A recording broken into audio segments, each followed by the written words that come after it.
இன்னொரு கூட்டம் நம்ம மைனாரிட்டி சிறுபான்மை சொல்லிட்டு இருக்காங்க. தௌஹீத் என்னது?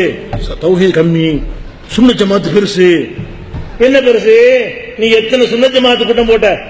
இந்த மாதிரி கூட்டம் பொது கூட்டம் முடிஞ்சா இல்ல. உண்மை என்னன்னு சொன்னா தௌஹீத் ஜமாத் தான் நம்ம மெஜாரிட்டி நிலை வழங்கிக்கிறங்க. மிகைப்படுத்தி சொல்லவில்லை.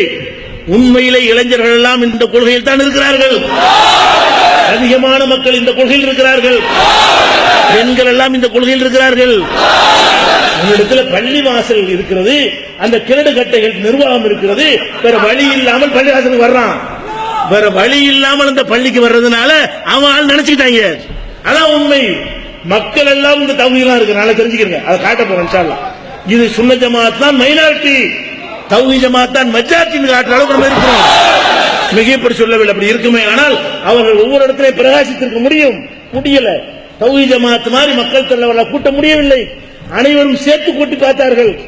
ஒரு அமெரிக்காவுடைய அநியாயத்தை எதிர்த்து நம்ம போராட்டம் பண்ணமே, அதுக்கு நாம கூட்டினதை விட அனைவரும் சேர்ந்து கூட்டிய கூட்டம் கம்மியா இருக்கா இல்லையா?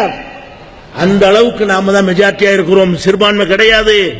பொசிஷன் அவங்கள்ட்ட பள்ளிவாசல் இருக்கிறது, நிர்வாகம் இருக்கிறது, அவங்கள சார்ந்த கபிரஸ்தான் அவங்க கையில் இருக்கிறது. இந்த ஒரு பலத்தை வைத்துக் கொண்டு மக்கள்லாம் இருப்பதாக நினைக்கிறார்கள். அந்த முத்தவளுடைய மகன் இங்க இருக்கிறான். அதான் விஷயம். எந்த நீ பள்ளிவாசல் நிர்வாகம் பண்றியடா, உன் மகன் எங்க இருக்கிறான், உன் மருமகன் இருக்கிறான், உன் மகன் எங்க இருக்கிறா, நீ உன் தலைமுறை முடிய போகுது. அப்புறம் எல்லாம் தௌஹீத் தான். கபரு முட்டி கொண்டிருக்கக்கூடிய கிரடு கட்டைகள் போய்விட்டால் அடுத்த ஜெனரேஷன்ல தமிழ்நாட்டில் சிறுக்கு கிடையாது. அதையும் காட்ட போறோம். நீ நாங்க கூட்ட சின்ன நினைச்சிட்டு இருக்கிறியா? நாங்க தான் பெரும்பான்மை. தௌஹீத் ஜமாத் தான் தமிழக முஸ்லிம்களில் பெரும்பான்மை என்பதையும் காட்டுவோம். முஸ்லிம் அல்லாத மக்களுக்கும் இந்த ஏகத்துவ கொள்கையை பறைசாற்றுவோம். அதற்காக தான் இந்த மாநாடு.